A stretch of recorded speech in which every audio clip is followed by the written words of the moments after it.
every day is different. So I begin. Where are you? I'm sorry?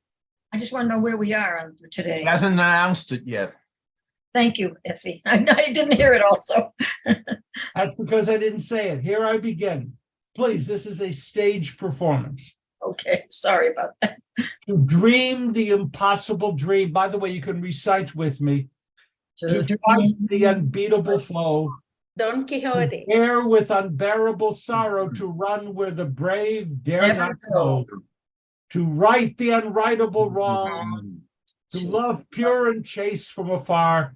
To try when your arms are too weary, to reach the unreachable Reachable star. star. This is my quest, to follow that star, no matter how hopeless, no matter how far, to fight for the right without question or pause, to be willing to march into hell for a heavenly cause. And I know if only be true to this glorious quest, then my heart will be peaceful and calm when I'm laid to rest.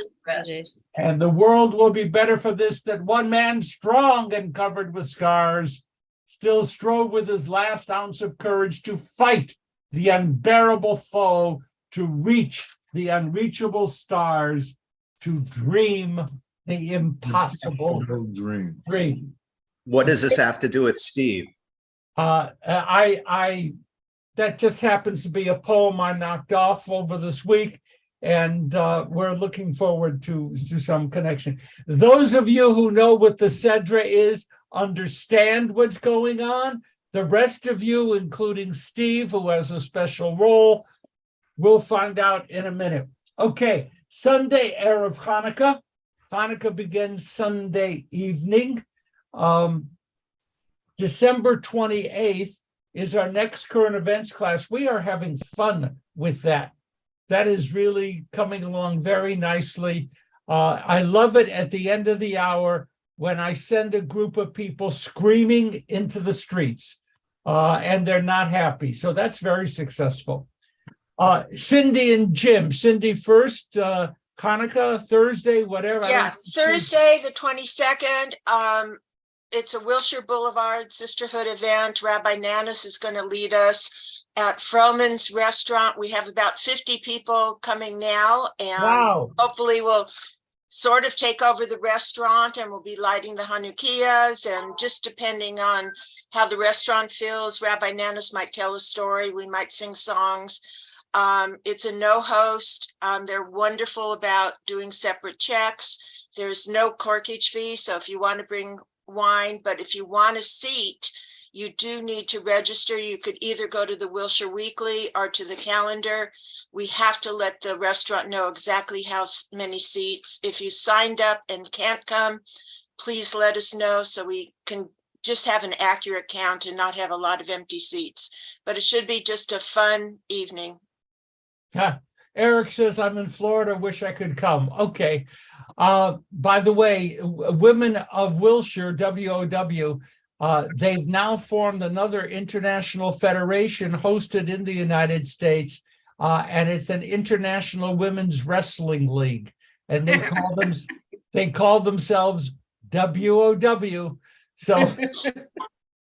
So now you're going to have to be careful when you make an announcement which group. We are not WOW, but WOW is going to be starting to do Mahjong at Irmis and Glazer. We are going to do an armchair adventure in winter, spring. We're going to be doing the Ukraine, then Prague, then Russia.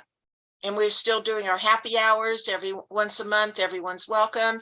And next month, we'll go back to our Shabbat dinner at Froman's once a month. Beautiful. Jim Ruxin, you're here. I don't see Jim. I thought he had signed in. Oh, there he is, Jim. Jim. I got you now. Okay. So, reboot. I know what you're going to ask me. And the answer is there's no film discussion this week. We had a very successful live event last weekend, which was terrific. And I encourage people to see it when it's available. It's still playing at the Lumiere. It's called 4 Winters, about Jewish partisans fighting against the Nazis. Excellent documentary, really. Risa can tell you all about it. She loved it too. Okay, and I will just toss in something, Jim, as a gratuitous comment, worth what you paid for it. Risa said you were terrific at the live event. Well, that's very flattering. When I love a movie, and I know that there's a lot in it for people, I really get behind it. So I'm going to be helping them promote it. Thank you very much. Let's do some checking in. And anyone have something of special note to share before we jump into our study? Anything coming up? Howard. I see Zach's. Okay, I had to say hello to Zach's and Gary's here. And Tamara, of course. Tamara, no announcements? Okay, tomorrow we have a meeting at 9 a.m., right? Tomorrow at 9 a.m. tomorrow, right? Yes, okay, good. Doris? I just want to announce my husband and I will be celebrating our 55th wedding anniversary. Wow. Yay! We made it. That's fantastic. Thank you. Fantastic. Okay, I have Howard something has I'd like his to hand say. up. I'm sorry, Howard I has just his wanted- hand up. wanted to Howard. say something briefly, in case you didn't notice it in the email that comes from the temple, that they are gonna have a bar mitzvah class for second bar mitzvahs, Second bar mitzvahs, yeah.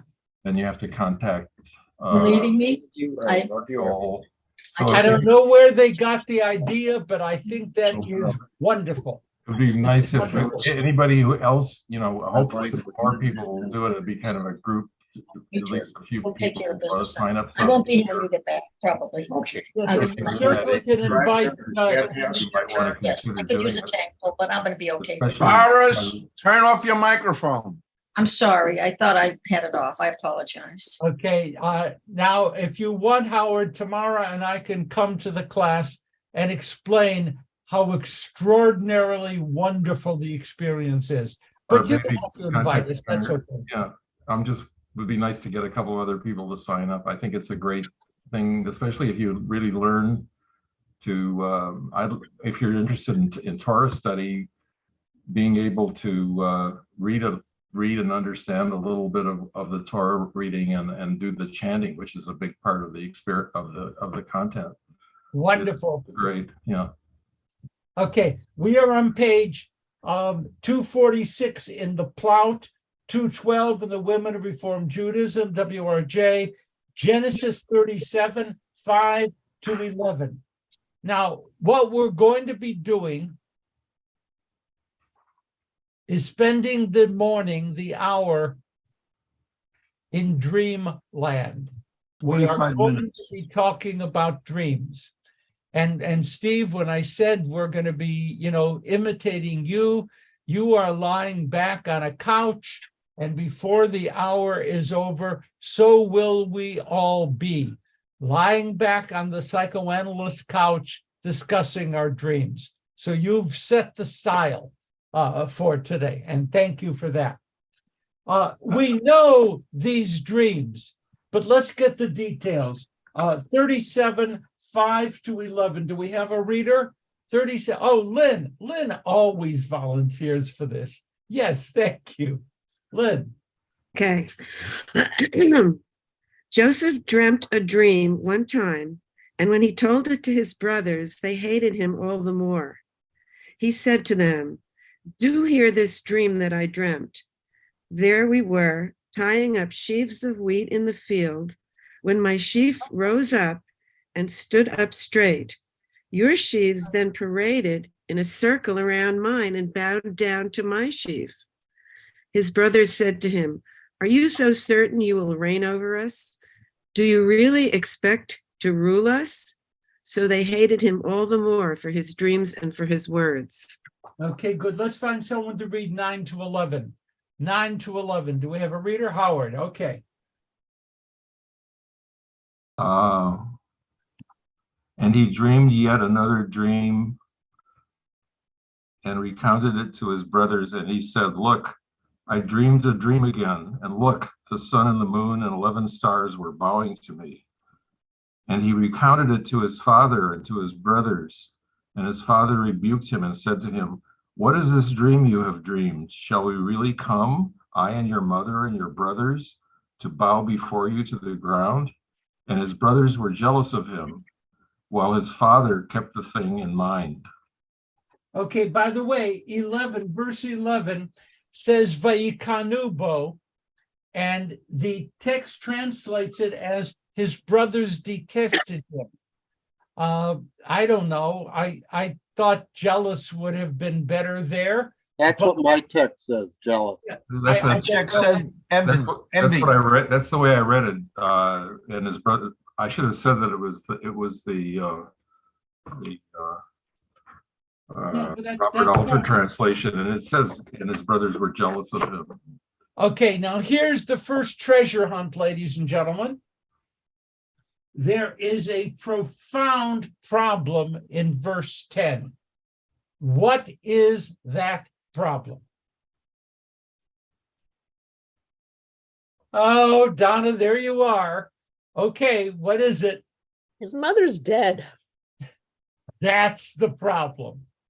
That's the problem. And, you know, I've read this so many times and never paid attention to it. Benjamin had been born. She died in childbirth. Rachel, that's not a sentence. She died in childbirth, Rachel. Rachel died in childbirth. And how could they do a dream in which the mother bows down and Jacob says this is going to happen when Rachel is already dead? Far be it for me to criticize a Torah text, but there it is. Maybe he's trying to make Leah his mother. Rabbi, Okay, it's a dream. Whether you're dead or alive, you can be in a dream. You're already jumping to the conclusion that it's a prophecy, and while it may be, in Joseph's mind, his mother is still a reality. That's how his mind is working when he dreams. And it's not necessarily an expression of truth today. now Effie wants you to know that it's a mistake in the text. No, Okay. I know. Panina. You're muted, Panina. Okay, I think it's because the way they were brought up. I think there was a different way of bringing the children between the mothers. And the reason that they're mentioning her again is because, again, the way he was brought up with his values might have been different because she did it differently. Okay, good, and thank you. Now, the first question I'm sorry. Is that Effie? I'm sorry, you're covering Yes. your face. Okay. When you hold up your hand like this, I don't know whose hand it is. Right, you're correct for once. My comment says that the woman that he thought of was Bilhah, because she's the one that brought him up. Okay, that's fine, except, of course, that's commentary. It's not in the text. Yes, that's fine. I see Ray, I see Eric. Ray first. Thank you. I don't have a absolute smoking gun solution for this, but I'm observing a couple of things at the same time. This could be part of that. I'm noticing in both the interaction and the dialogue between Joseph and his brothers around verse 6, and then again the interaction and the dialogue in verse 9 and in that section there with his father, that there's a dynamic that's going on here. And I'm always fascinated when we get to hear what sounds like. What's your point? Represent. Oh, goodness. I yield. Oh, sorry. I'm muttering to myself. I'm sorry, Ray. No, I want to hear the point. Go for it, Ray. Thank you. I don't always frame concisely, but I hope I frame faithfully.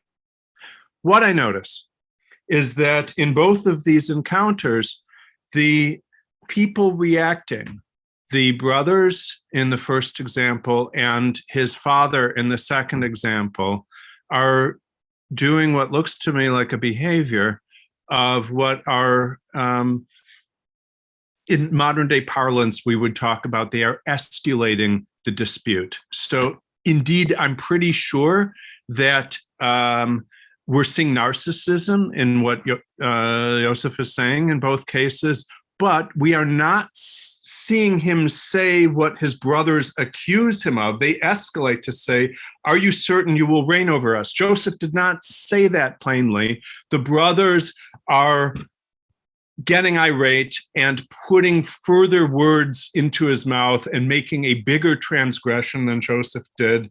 And I think we're seeing that behavior perhaps echoed in his father, where he is getting a little bit expansive and saying, "What is this dream you dreamt? Your mother, your brothers, and I."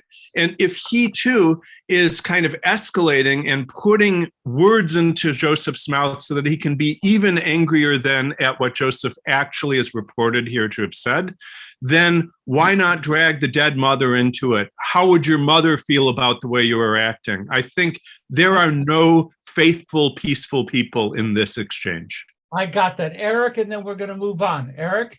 I'm an expert in autism, Asperger's, if you know what I mean, that people on the spectrum like me sometimes have poor emotional skills. It's called mind blindness. So maybe Joseph had mind blindness in dealing with his brothers.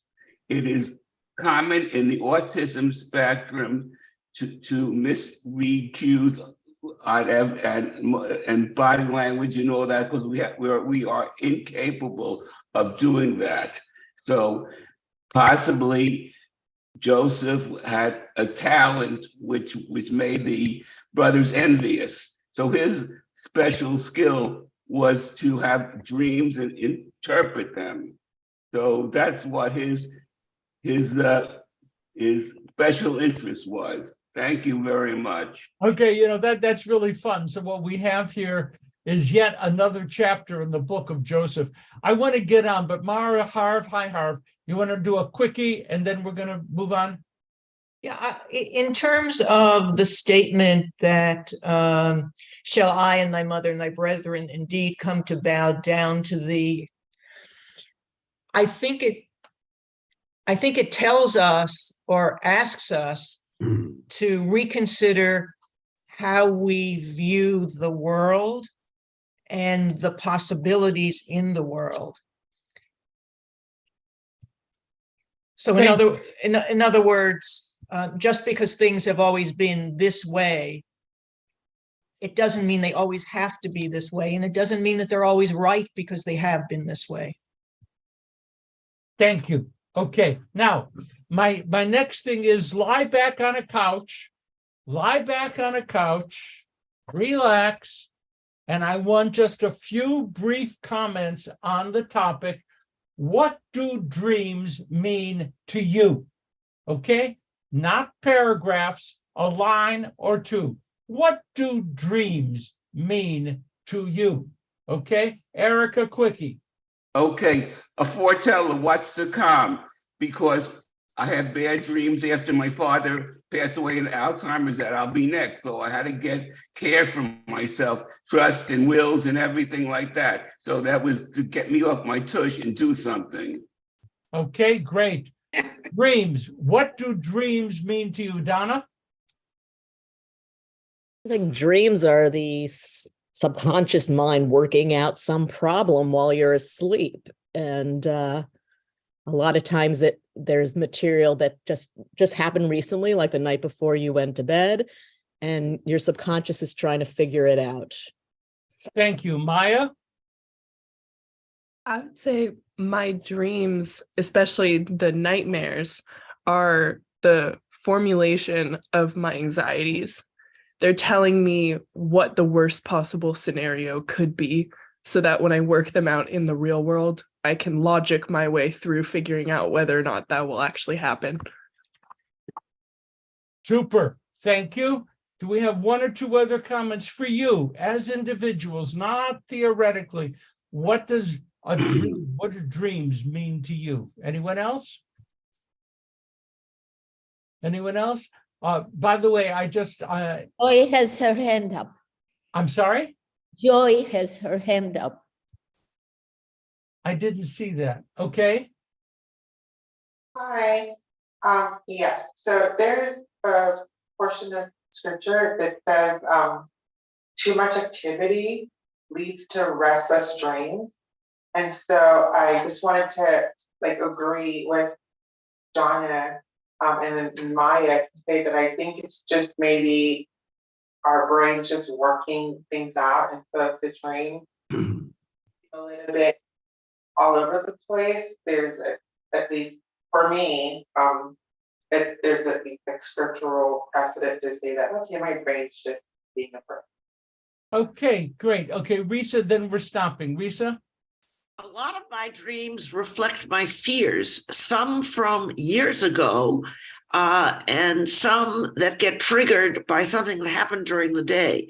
But I'm very guilty of having dreams of teaching, which I'm not doing anymore, and forgetting the material or not relating to my students well. And that's a common dream for teachers. Okay. And now I'm going to toss in mine. Periodically, I dream in Hebrew. I'm not responsible, but come on, Panina, it's not my fault. And it happened, 2 nights ago again. And it's very often when we've had conversations about Israel. And 2 nights ago, I had this dream. I was, in Israel. We're talking in Hebrew, doing it, whatever. So I don't know. Some people dream in color. Some people dream in black and white. I mean, there are a whole variety of things. Now, Freud wrote the book on the interpretation of dreams and the pleasure principle. And he said, dreams are a road to the unconscious. I like that. That's a nice phrase. Dreams are a road to the unconscious. So that if you take Joseph's dreams and try to figure out what's going on in his head, the dreams represent a road, a pathway leading to that. Very, very nice. The latest research I could find, and I did research and I got into the 2010s. So the latest research I could find over this week is that dreams tell us a great deal about the dreamer. And when you consider your dreams not only a pathway to the unconscious, but also a door to understanding you. Me, dreams, okay? And that's current stuff. And what I found interesting is they are validating much of Freud's approach to dreams. And they do that openly now. There was a period of time in which it was rejected. Freud is having a little bit of a resurgence. Also, dream content is derived from real life. And then as Donna, others said, there is, and Maya, there is work being accomplished during dreams. There is real work. And the scholars, the scientists that I looked at and read and tried to pick up stuff on dreams, talk about dreams trying to reassemble the broken parts of our day and of our lives. The dreams try to unify experiences to make them comprehensible to us. So again, go back to Joseph. What's going on with the dreams? What does he want to do with his life and what is he experiencing? Then, my friend, I spent multiple hours on the topic of what does Judaism have to say about dreams? Okay, Rebecca, I have a hand. Rebecca? Wasn't Joseph's dream a foreshadowing of his life? So let's hold on to that because that's exactly where I'm headed. Okay? But foreshadowing is one of the possibilities. From the Talmudic period, Samuel ben Nachmani, a person is shown his dreams only matters that are already in his thoughts. So I see heads nodding. Oh, yeah. Okay. So person is shown in his dreams only things which are already in his thoughts. Kevin. Okay, so Joseph is the youngest kid. I don't know by how much. No, he's second youngest. There's Benjamin, the younger brother.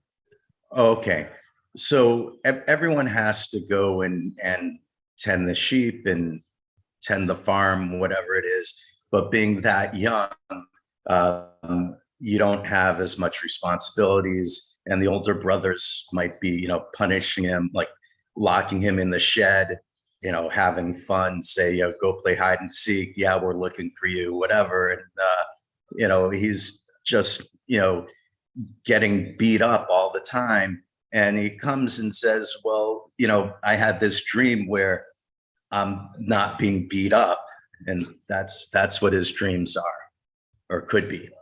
Now, Typical, Kevin, since typical. everyone is on a couch, I have to ask you, do you have brothers? No, I don't. I have an older sister, and for the most part, she was good to me. We did fight, but I have friends who are the youngest of many, and they tell me stories of getting locked in different areas. I was one of my first jobs. I worked for a construction company, and the contractor or the head guy backed his car into the what is it, the little bathroom, so I couldn't get out of the bathroom, and little stuff like that. Oh, bullies! I'm an expert in autism and Asperger's.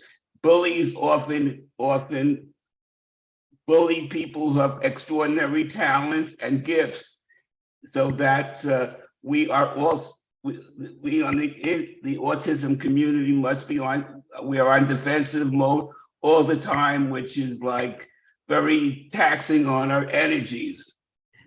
And you'd have dreams of beating the bullies at some point. Yeah, I had dreams of beating the bullies, but I didn't have the guyons to do it or the strength. This is actually, I should start charging for therapy today. This is good. Sukasa. I hope you like what I told you. I do, Eric. I do. I think possibly in Joseph's case, having the dream gave him the confidence to act on it. And I think maybe for some of us that could be true. Interesting. Not only working things out, but kind of like projecting as to the good things that felt. Panina. Can you hear me? Yes. Okay. There is what I learned from Albright is that sometimes to know what happened, it's to look at the results. If you see difference in the results, like all of a sudden of people's behavior, then you can tell what happened. Okay. So we know what the results were. So according to the results, we can figure out what really happened. Thank you. So if they saw them, it was already a history of not treating him properly from the beginning. It's like the sum of the whole situation is the result. Thank you. Steve Miller? I was going to say some dreams indeed are prophetic. I mean, I have had prophetic dreams. They always tend to be about something positive that you're hoping for, and it actually can happen. And these could be prophetic dreams, and it could be after how he's treated by his brother, what he wishes for, which is it can This is- be this is prophetic or great. not. It depends on what happens, but it could easily be an expression of his desire. Okay, we're going to keep moving forward. There's so much stuff. Larry? So I was thinking a little bit about the birth order question, and the fact that Joseph, while he's young in his family, he's also the eldest of his own mother. Yes. And I can see that being sort of a common situation in that world, where someone has the cognitive dissonance of being both young in his family, but first in birth order, which may create some sort of thing that's coming out in his dreams. I should be the oldest, and yet I'm not. Wow. Okay. Good. Yeah, we're doing very well. Let me just go forward a little bit. In the Talmud, quote, a person is never shown in a dream an elephant going through the eye of a needle. Ah. Well, at least one person like that. Okay. So a person is never shown in a dream an elephant going through the eye of a needle. I love that.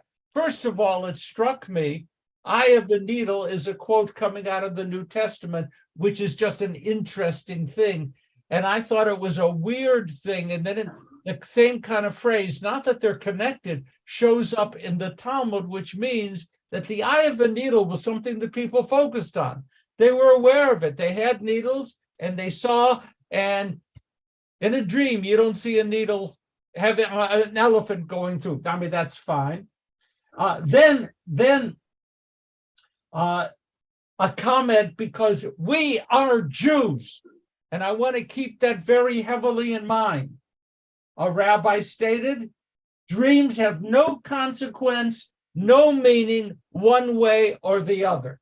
Just to understand that it isn't like a universal agreement that there is significant to dreams. We don't pay attention to this guy. Now, folks, if you want to fix your dreams and make them more productive, the rabbis in the Talmud suggested that you bring these images into your dreams.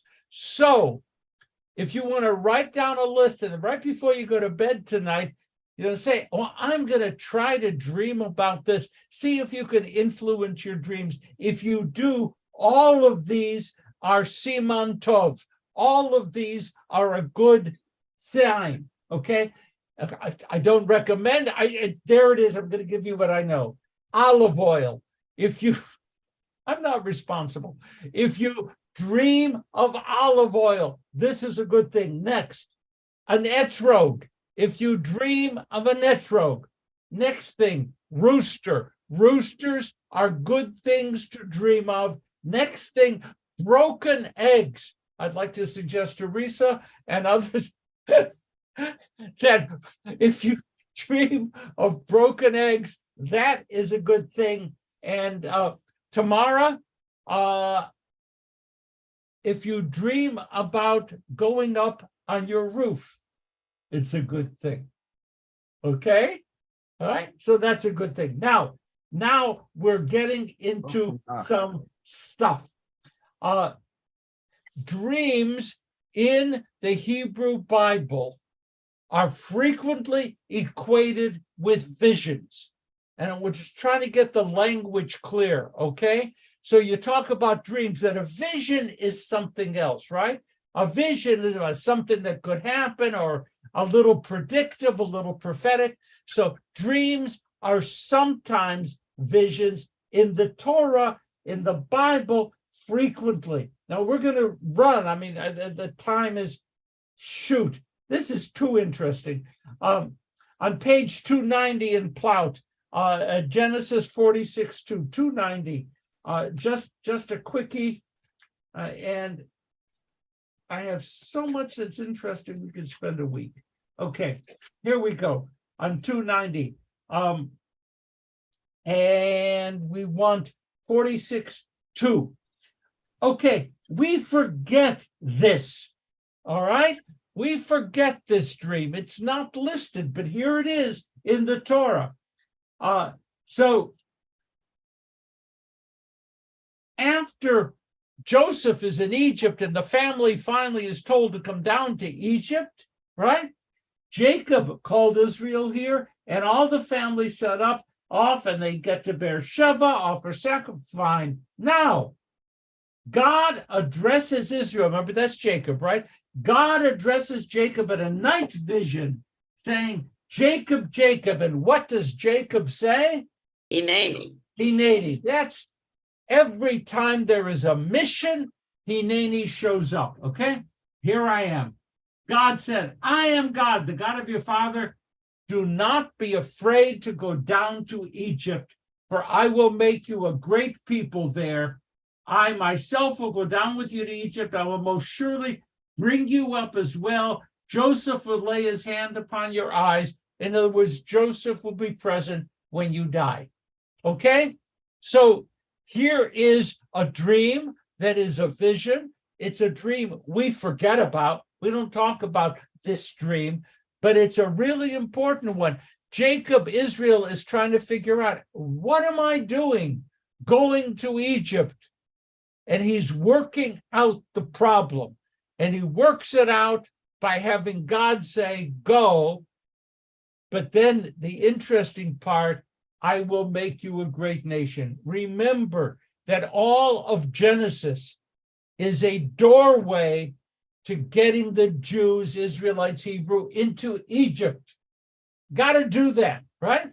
Got to get them into Egypt, and knowing that out of Egypt, the Israelites as a people will emerge, so that this becomes the vision. A quick one, Penina, because I got so much here. Please. Okay, it's to show the difference. The reason that it comes from Egypt, because the religion that they followed was the difference between what was going on in Egypt and the new one that's coming up, this belief in monotheism. So that's the reason that we have Egypt in the picture, because of the contrast. Now I have two more that I'm desperate to get in here. In the book of Job 4:12, I have it, you don't. In the book of Job, page 1682, there is, wait a second, why does it say 4:12? 4:12, it looks like I made a mistake. In the book of Job, let's see. Well, okay, I lost this one. It's talking about Job and visions and dreams, and I did this last night, and I should have been more careful. I'm going to pull up Daniel, book of Daniel, chapter 2, verse 19, page 1806. And I probably was in the right place. I just don't see it, so I'm passing it. Okay, Daniel 2:19. Daniel is in this real problem. Now, remember, we're in the third section of the Bible. Daniel goes and tells his friends, Shadrach, Meshach, and Abednego, or Hanael, Mishael, and Azariah, and they're in trouble. And Daniel and his friends didn't want to be put to death. And listen to this dream. We don't do this dream. We don't know it. The mystery was revealed to Daniel in a night vision, and Daniel blessed God, saying, let the name of God be blessed. Wisdom and power are God's. God changes times and seasons, give wise their wisdom, knows what's in the darkness. O God of my fathers, you who have given me wisdom and power, you have let us know what concerns the king. So Daniel, and just like other biblical heroes, when he's struggling with whether or not he's going to survive the challenge put to him by the king, which could result in his death, right? Reaches out to God in lovely language, gives the wise the wisdom, knowledge, and acknowledging, God, I know no matter what is done to me, you will be there for me. Ladies and gentlemen, here I go, barefoot through the text. I have now found that there are 15 major dream accounts in the Hebrew scriptures. 15 major dream accounts. This is one of them, but 15 times dreams become visions which shape what happens next in the evolving stories. So I want to go, this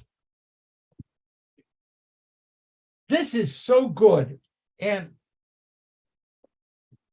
I think it's actually worth a course tomorrow to actually see the role of dreams in the evolution of the biblical materials. So we have page 714, which is 1 Kings 3:4. Solomon wants to become Solomon, as we know Solomon, okay? Solomon wants to become Solomon, and this is the moment it is described how Solomon becomes the person we know him to be, and it happens in a dream. The Lord, this is verse 5, the Lord appeared to Solomon in a dream by night, and God said to Solomon, ask what I shall grant you. It's like a genie out of a bottle. Good thought. Okay, God says to Solomon, you got whatever you ask. And Solomon answers, you dealt most graciously with your servant, my father David. He walked before you in faithfulness. I wish I could read this all. You can continue this great kindness to him by giving him a son to occupy his throne. Okay, you gave him me. Here is Solomon's request. Your servant is okay. You have made your servant king in place of my father David.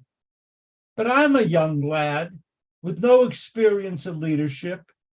Your servant finds himself in the midst of the people you've chosen, too numerous to be counted. This is Solomon's request. Come, grant then your servant me an understanding mind to judge your people, to distinguish between good and bad, for who can judge this vast people of yours? In the dream, Solomon is becoming Solomon as we know. The Lord was pleased in the dream that Solomon had asked for this, and God said to him, because you asked for this, and you didn't ask for long life and for riches and the life of your enemies, but asked for discernment in dispensing justice, I grant you a wise and discerning mind. There's never been anyone like you before. I grant you what you did not ask for also, riches and glory. And I will further grant you long life, and you will do as your father David did. Then Solomon awoke. It was a dream. This was a dream that was a coronation, a birth dream for the Solomon we know. We know the story of Solomon. We forget the role of the dream in Solomon himself working out how he wants to be a ruler at this time. And then my last one, page 1807, going back and forth. Preparation takes a lot of time, but it also is fun. The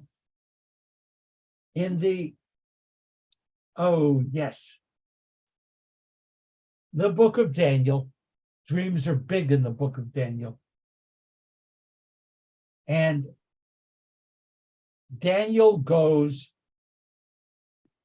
and lo and behold, the king of Babylon asks Daniel to interpret his dreams. Sound familiar? Okay. The role of the Jew, the dream interpreter. Listen, O king As you looked on, there appeared a great statue, a statue huge in its brightness surpassing.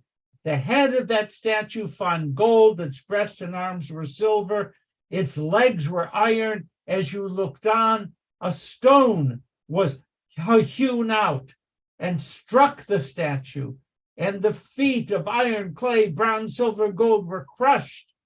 And the stone that struck the statue became a great mountain. Such was the dream. And we will now tell the king its meaning. For you, O king, king of kings, to whom the God of heaven has given kingdom, power, might, and glory, into his hands was given men, beasts, fowl. You are the head of gold, but your kingdom will be destroyed. And then he goes into the detail. Other kingdoms will arise inferior to yours. Daniel is telling the king of Babylon the future of geopolitics in the ancient Middle East. And I'm just going to have to close out this as follows. Some dreams are auditory in the Tanakh, and some are visual. Many of the dreams are visions. Some dreams are message dreams, and some dreams are symbolic dreams. The dream that the king of Babylon had here, symbolic. The statue smashing this, that, okay? Symbolic. By the way, Joseph's dreams, right? Symbolic. The sheaves bowing down, this, that. And other dreams are the dream like Solomon had, a message dream. You're going to be this, you're going to be that. This is how the world is going to go. And by the way, the messages of the butler and the baker were, okay, they were not message dreams, they were symbolic dreams. They with this and with the vines and this and that, and they become worthy of being interpreted by Joseph. We're going to have to stop here, but it's only 7 minutes too. Understand that what Joseph is doing is not unusual. What Joseph is doing, interpreting dreams, either the message dreams, they're easier, or the symbolic dreams, they're more complicated. What Joseph is doing is standard in the ancient Middle East.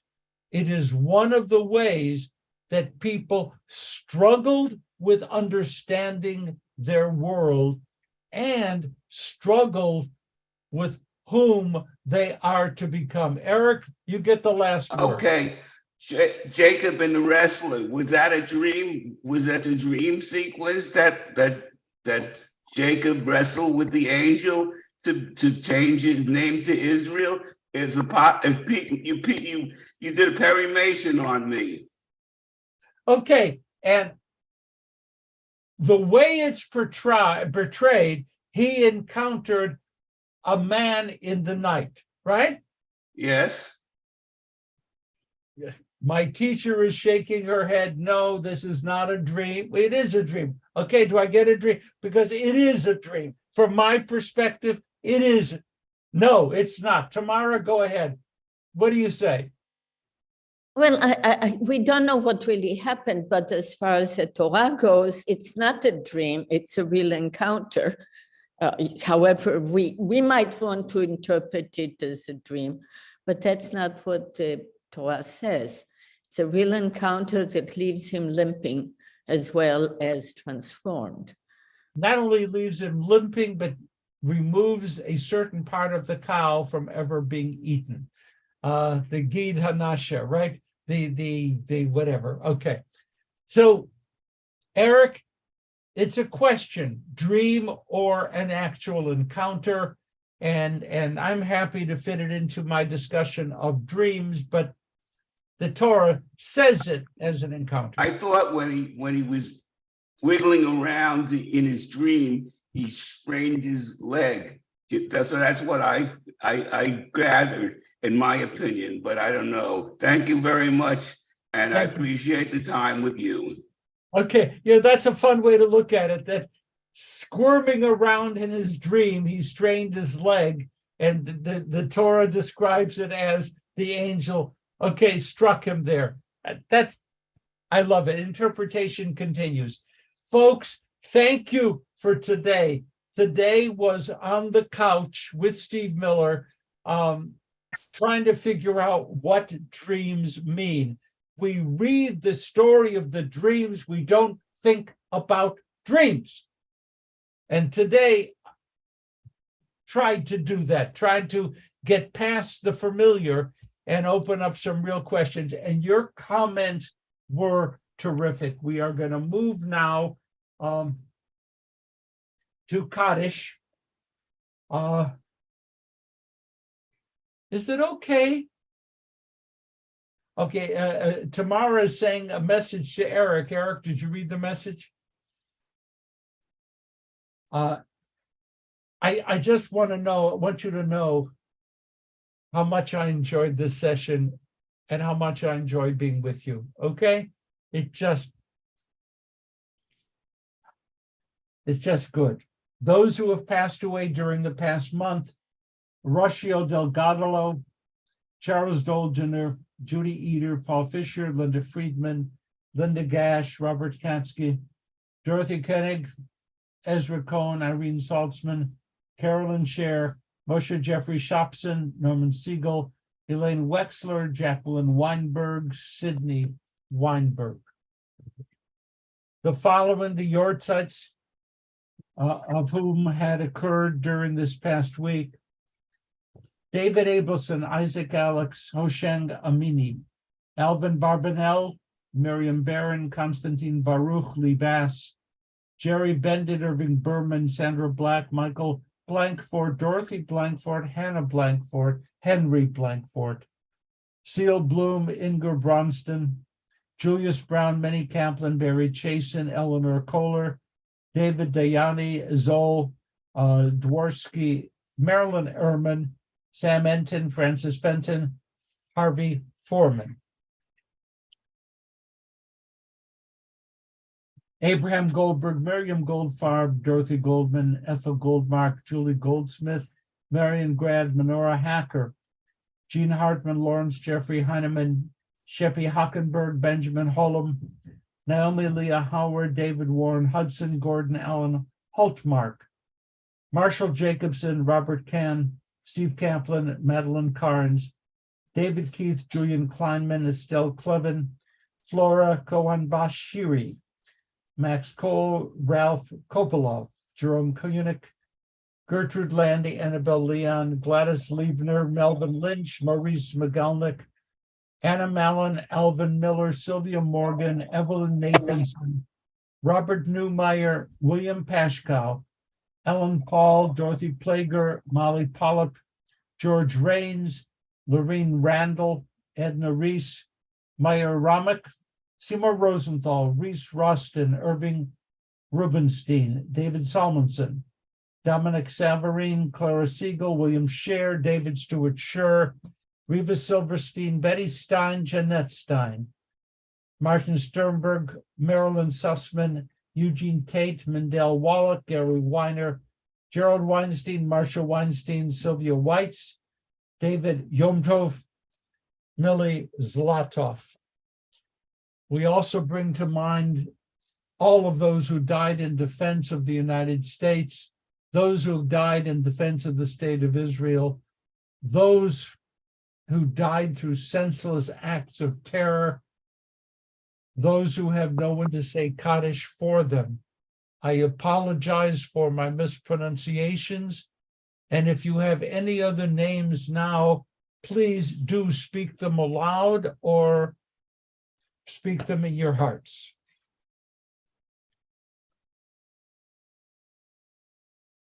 We join together now in Kaddish. Yigdal, Yitkadal, Yitkadash, Shemei Rabbah, Bialma Divra Hirute, Biamlich Malchute, V'chayechon of Yomechon, V'chayedechol Beit Yisrael, Ba'agalav Izman Karev, V'imru Amen.